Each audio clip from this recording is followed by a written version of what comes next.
I just used my drill guide. Worked like a goddamn champion. Knocked this thing out in about 15 minutes.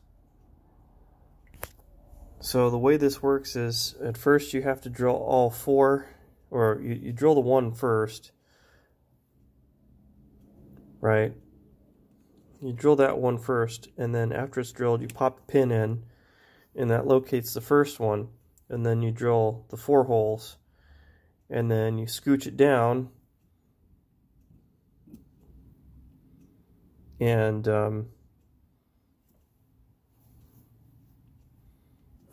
well, you get the idea. Anyway, I'm not sure which way I went, but the holes are all equally spaced. No, and they're all going to match up. And I already took a look at one of the T03 packages, and it looks like everybody's lined up. All the pins and the collector case mounting holes look like they're all lined up. Acted like a damn champion. So we spent a day struggling with the tool, but we ended up in a good position, because with the tool, if we have any issues, we just make another tool. I can make dozens of these now, not a problem. If you did all the layout lines and scribes and crosshairs, it'd take an easy hour for me to do all the layout on this thing, and then do all the center punching and all that stuff. No, I don't want to do that, because I've got another one to go, and then possibly 1 or even 2 backups, and then even then we still have to modify this plate to accept a circuit board, and then we still have to remember to do it on the correct side, because this is going to have a weld bead. So we need to leave room for the weld bead. We need to leave room for the circuit board to hang over, and we have to think about all of these things going forward. Each process we have to imagine ahead of time in the future, so that we don't paint ourselves into a corner. Now, there's a little bit of a lip on some of these holes, but I can go back with the reamer and ream them. And there's plenty of clearance there for the electrical pins. That's not an issue there. But God, this just knocked it out in like 10-15 minutes. Fantastic. Of course, I got to deburr every single hole by hand on both sides, but this is great. I could turn any 3/16 by, I think it's 2 or 2.5, I'm not sure.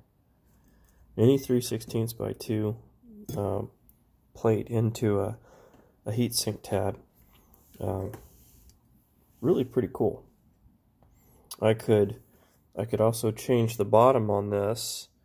If I needed some L-bar, I could always put a thicker bottom on here and not go all the way, and that would allow me to slide this on an L-bar, which would have a mounting tab. But I can weld these on. I'll have to practice some TIG welding to get myself up to speed, because I suck at TIG right now. But I'll have to set it on really high power for this guy, because he's really goddamn thick. But yeah, this is pretty sweet.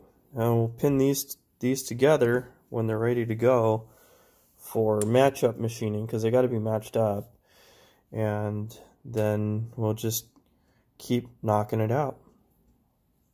Of course, we're gonna have to make a right and a left, which is gonna suck.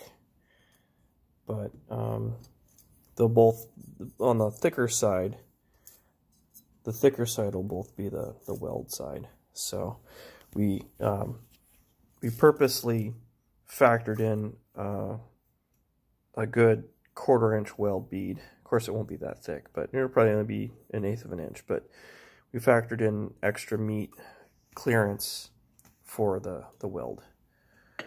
So it'll be something like that. Pretty freaking sweet. So I have 2 of those, and then the circuit boards will extend out just a little bit, hopefully not too much. I don't know how much room I've got, so that's kind of a concern. We'll have to figure out room and capacitors, if I have to use 1,000 little capacitors or if I can still use the big ones I bought. But first step is get the assembly made so that it can handle very high current and make sure it tests and make sure it works and prove it, and then we'll worry about getting back to the seeing if it fits in the assembly. So we're going in circles, but we're making progress. So, you know, it is what it is.